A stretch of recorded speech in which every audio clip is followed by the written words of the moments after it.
The author Dale Carnegie gets straight to the point with the title, How to Stop Worrying and Start Living. That's what this video is about. 10 of the best ideas from this book that has sold over 6 million copies. How to Stop Worrying and Start Living. Let's start with the first idea now.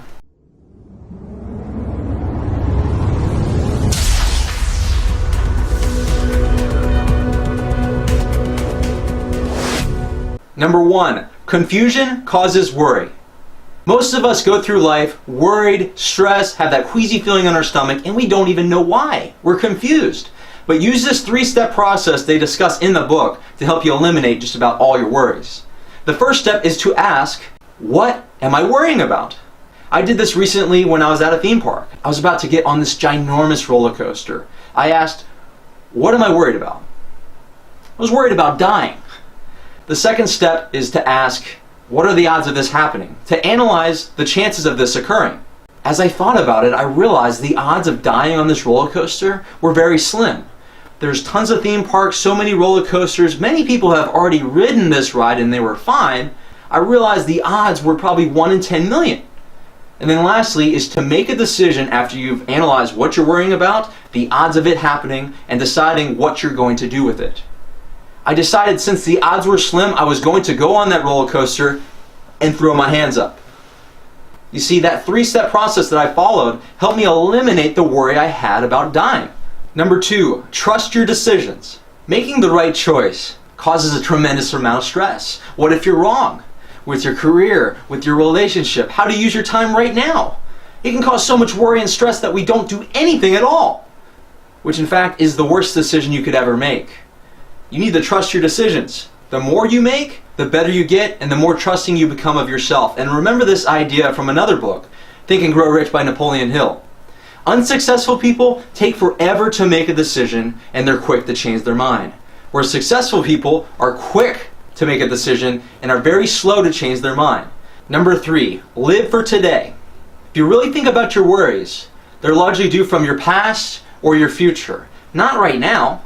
And they give 2 amazing metaphors in the book. The one with your past is you can't saw sawdust. Realize this, anything that's happened in the past is done and over with. You cannot go back in time. All you can do is just analyze and learn from it. Now your future, the metaphor is with cleaning a dish. Oftentimes we stay up late at night worried about problems that could come up the next day. Our dish is clean now, but we're so afraid of it getting dirty that we want to stay up all night trying to clean it before it happens. You have to let the dish get dirty before you clean it. Just like in your life, you cannot solve a problem that has not come up yet. You'd be so much better off, as what Dr. William Osler said in the book, live in day-tight compartments. Number 4, start a new life. I'm sure there's times when you're reading a book and you come across a line that you have to highlight, star, tell everybody about. This is the case for me with this line. Every day is a new life to a wise man. Basically, all the worries that we have right now are from what we've done in the past, the story we tell ourselves that limit us. But what if you said, it doesn't matter what I've done in the past? An example being with me, with my off days. I've wanted to make a video just about every off day, but it hasn't happened. But I started to use this line. Today is a new day. Today is a new life. I want to be wiser and realize that just because I haven't done it in the past doesn't mean I can't do it today. And this applies to you as well. Let go of your past, whoever you think you are, and know that your new life can start right now, today. Number 5, embrace the worst case scenario. Let me show you how this plays out. Whatever worry you have, ask, what's the worst thing that could happen? In the gym months ago, I was lifting weight that was too heavy for me, my form was off, and I heard my back crack. I became worried and I asked, what's the worst thing that could happen? It's that this injury could be permanent and I could never lift weights again. Once you've asked that question, then you move on to embracing it. At that moment, I had accepted that there was a possibility that this back injury was permanent. Once I accepted it, a lot of my worries went away because there was nothing I could do about it. And then the last thing is to devote your attention to improving the worst case scenario. I realized that when something unfortunate happens to you, taking the time to be grateful can help you overcome it. I started to realize that I haven't always had the best form. I could have had this back injury years ago. So I had 27 years of my life being back pain free, and I was grateful for all that time.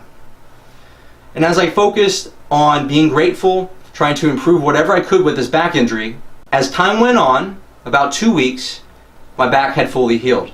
I feel this is a perfect example of how we worry so much in life and it doesn't happen. The worst case scenario, you being fired, you being dumped, whatever it is, often never happens. It's not even worth worrying about. But even if it did, you could still become successful. You could still find reasons to be grateful. And because of this, why worry in the first place? Just embrace the worst case scenario. Probably won't happen, and even if it does, you'll be fine anyway. Number 6, put a stop loss order on your worries and grudges. Stockbrokers have algorithms today where they buy a stock, and if it dips to a certain level, they sell immediately. They don't even think about it. They let it go. You can do this with your worries and grudges as well. One example being with losing your job or being dumped. Say, I'm going to worry about finding someone else, finding a new job for a day. I'll worry for 24 hours, worry, but once those 24 hours are up, I'll let it go and I'll move on. Same with grudges. Someone said something hurtful to me, someone did something hurtful to me. I'm going to be bitter and resentful for a week. But once that week goes up, I'm letting it go and I'm forgiving them. If you actually did this, you'll find that during these scheduled worry periods and scheduled grudge periods, that they're not serving you. One day you may get to a point where you realize, worrying doesn't help me. Grudging never helps me. I'm going to move on with my life. I'm not going to worry. I'm going to address the problem. I'm going to forgive them. And when you do that, you'll stop worrying, stop holding grudges, and you'll start living. Number 7, don't expect gratitude. We have a lot to give in this earth, but often it's with strings attached. We'll put our hearts out there, we'll work really hard, but all our fear and worry comes from throwing that string out there, pulling back from that person, expecting a thank you, expecting appreciation, and having nothing on the end. And I realize this is something that is preventing you from being peaceful. One example is with these videos. I stress and worry so much, or I have in the past, about people liking it, people watching it. And that fear of not getting it stopped me from making them and improving on my videos. But then I stopped worrying about the gratitude. I started doing something that comes from the goodness of my heart. Give for the joy of giving. And now I'm having the time of my life on this Wednesday morning because I don't need someone to thank me. I don't need someone to like me. Bottom line, we worry way too much about being appreciated, trying to get something out of life for what we do. But if we let go of expecting and just gave from the goodness of our hearts, we'd find that a lot of our worries about it would go away. And everything that we're looking for would eventually come to us. Number 8, be yourself. Maybe you rolled your eyes when you heard that. You hear that all the time. But it's not a matter of what to do in life. It's why you should do it that causes the change. And here's why you should be yourself. Think about what psychologist William James has said. People who have not found themselves only use 10% of their potential. You see, when you don't embrace who you are, you try to envy and imitate others, at best, you could only be 10% of the person you're on this earth to be. But bottom line, if you want to be 100% on what you're on this earth to be, you have to be yourself. Number 9, the most common cause of fatigue. Psychologists agree that emotions are the most common cause of fatigue. And think about this. You could have 2 people working the same job, and after 8 hours, one is drained, they have to go to sleep. And the other is just getting started. Maybe they go for a run, they read a book afterwards. It's because of their attitudes, their thinking towards what they're doing. They've done studies on the brain, 12 hours after mental activity, and the brain showed no traces of fatigue. You see, it's the emotions you have about what you're doing that is so draining. And you'll find as you read this book and apply these ideas, as your stresses and worries go away, you'll have so much more energy and you'll do so much more with your life. You'll actually start living. And number 10, nobody kicks a dead dog. I'm sure there's a lot of things you want to do in your life. Maybe it's some kind of creative pursuit, but you hold back for fear of criticism, fear of what others think if you fail. But keep this in mind. When you're unsuccessful, you're like a dead dog. No one kicks it. You see, people only criticize those who are successful.